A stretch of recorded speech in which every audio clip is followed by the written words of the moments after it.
tuh? Yang pertama adalah penyelidikan yang naik ke penyidikan itu menggambarkan ketidakadilan atau kezaliman. Ya. Jadi yang terjadi ini adalah proses kezaliman ya melalui hukum.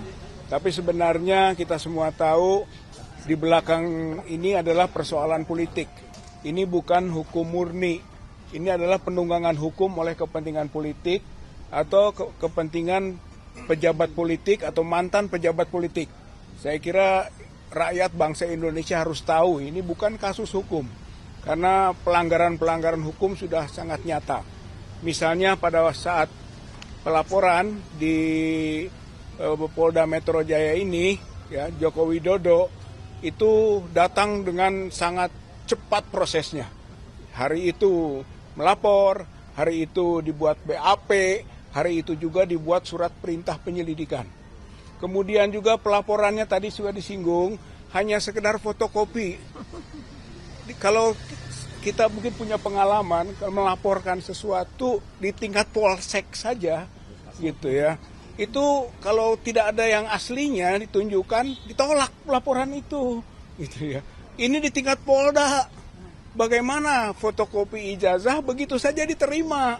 Saya kira itu persoalan serius loh, gitu dari pelanggaran hukum tadi. Tapi karena nuansanya politik, maka dianggap sah-sah saja. Tapi itu akan menjadi presiden buruk sekaligus akan menjadi persoalan ke depan yang kita akan terus lawan.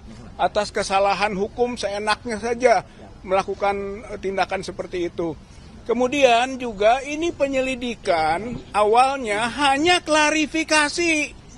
Klarifikasi itu bukan pro justisia awalnya. Tapi tiba-tiba kok naik jadi penyidikan. Penyidikan itu pro justisia.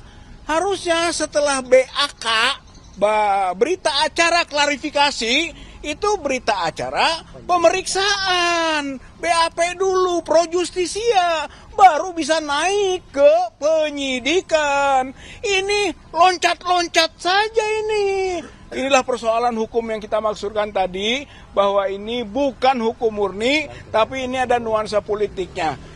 Dan kaitan dengan yang disampaikan tadi kuasa hukum, ya kami sebagai prinsipal mengapresiasi apa yang dilakukan itu adalah satu nafas, satu jiwa antara klien atau prinsipal dengan kuasa hukum. Ini menyangkut perjuangan untuk menegakkan kebenaran, kejujuran, dan keadilan.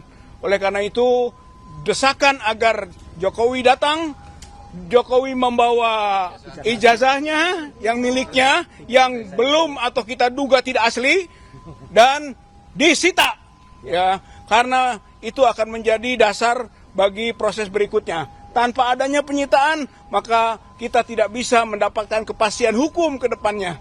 Jadi ini merupakan persoalan yang sangat serius.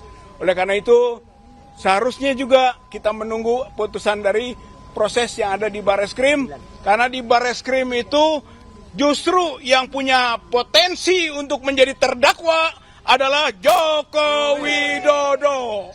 Dia potensial menjadi terdakwa karena bukti-bukti kami menunjukkan ijazah yang disebut asli itu tidak identik dengan ijazah-ijazah lain yang sudah diuji oleh para ahli kita, Dr. Roy, Dr. Ismon, dan yang lain-lainnya. Artinya tidak identik. Kalau tidak identik, palsu. Dan kalau palsu, maka potensi yang harus didakwa, dituduh, dakwa, kemudian masuk pengadilan adalah Joko Widodo. Kita yakin kalau itu dijalankan, Joko Widodo akan dihukum karena melakukan pemalsuan dokumen otentik, atau menyuruh melakukan pemalsuan, atau hal-hal yang kita sebutkan dalam pasal-pasalnya. Yang jelas kami akan yakin dan terus berjuang bahwa pembuktiannya nanti terlihat, yaitu Joko Widodo menggunakan ijazah palsu yang diawali skripsi palsu dan kepalsuan-kepalsuan lainnya. Allahu Akbar. Assalamualaikum warahmatullahi wabarakatuh. Bu Kurnia, silakan Bu Kurnia.